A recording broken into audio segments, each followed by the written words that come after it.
Yo, what's up mga paps? Ngayon magtuturo ako Kong. Paano mag-install ng remote starter with alarm sa XRM125FI? Para lang to sa mga hindi pa marunong mag-install para hindi na kayo pupunta sa mga shop, mag-order ka na lang nito sa Shopee para makasave ka sa gasto. Okay, bago tayo magsimula sa motor, ituturo ko muna sa inyo ang mga color coding ng mga wire sa alarm. Ito po yung nabili natin sa Shopee. Unahin natin ang dalawang dilaw. Ito yung para sa signal light ng motor, kahit magkabaliktaran, walang problema. Black negative wire, red positive wire, orange ito yung para sa accessory wire. Blue wire ito yung para sa starter. Gray at pink ito yung para sa kill switch. Pero isa lang dapat gamitin, kayo lang bahala. Anong kulay? Same lang naman sila ng function. Pero sa akin gray lang gamitin ko, putulin nyo na lang ang pink. Tapos balutin ng electrical tape para malinis tingnan. Yung blue na isang wire antenna yan at yung isang wire na nakahiwalayan yung para sa kill switch na kulay gray. At yung marami na wire yan ang i-top natin sa harness ng motor. At dito na tayo sa motor, buksan natin ang right side na cover. Kasi dito banda ang harness wire ng motor, ang module alarm. Dito ko ilinagay sa U-box ng motor para safe, hindi mabasa ng tubig. Butasan lang nyo kunti dito para dyan ipagapang ang wire papunta sa harness ng motor. Tapos gamit lang tayo ng blade at balatan natin ang harness ng motor. Ito na yung wire galing sa U-box. Hanapin nyo ang red wire ng motor, positive yan. Diyan natin itap ang red wire na galing module alarm. Tapos wag kalimutan, lagyan ng electrical tape. Tapos black wire ng module alarm, negative itap sa negative wire ng motor. Ang negative ng XRM kulay green. Tapos dalawang dilaw ng module alarm. Kahit magkabaliktaran, etap sa signal light ng motor.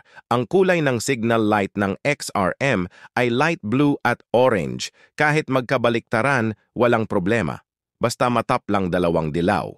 Tapos blue wire galing sa module alarm. Ito yung para sa starter. Etap nyo sa yellow wire na may stripe red. Yan ang kulay ng wire sa starter ng motor. Orange wire na galing module alarm, ito yung para sa accessory. Etap sa solid black wire ng XRM, yan ang accessory wire ng motor. Pero sa FI dalawa, black at black na may stripe na blue pagsamahin, silang dalawa at diyan, etap ang orange wire na galing alarm sa pinagdikit nyo. Tapos last wire na tayo yung gray na para sa kill switch, pero balutin muna natin yung harness, kasi tapos na tayo dito. Tapos lipat tayo sa kabila sa may stator banda, kasi doon natin hanapin ang wire ng pulsar para sa gray wire na galing alarm. Etong kulay puti na socket, balatan nyo yan kasi dyan nakatago ang wire ng pulsar. Ito yung wire ng pulsar blue na may stripe na yellow, dyan itap ang gray wire ng alarm. At yan na lahat, sana nakuha nyo ang pagwa-wiring. Kung nagustuhan nyo ang video, pakifollow na lang sa page at YouTube channel Zalds TV. Ingat sa pagwa-wiring, God bless you all. Kaya mo na yung locator. Panalitan, pahintaan mong motor sa parkingan kayo lokit. Loan, lock. Park instruct ka kaning kaduhan ni. Ang perlawan. Loan, unlock. Kung parking na ka, pwede na mo i-lock kung nag-liog, kung naka-lock diri. Yeah. Pwede na po din lang ka-lock. Naka-ana na siya. Oo, may mga labot na ni. Warning. Huwag ilap yung hilag pagbalik. Wala na. Tulungan mo, lock lang ni.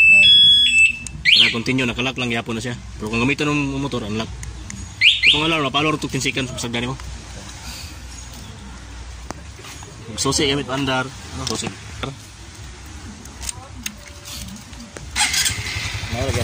Pili palungon sa susi, pili palungon sa remote. Pwede sa remote. Pero kung sa remote gamit pandar, sa remote ang palong, hindi siyang palong susi. Ang palong niya. Kung panglitan, mabili naman susi, nga nakalaka sa remote. Di ba ka, di susi anong lang tao, pag susi palang sa kawatan, ang motor.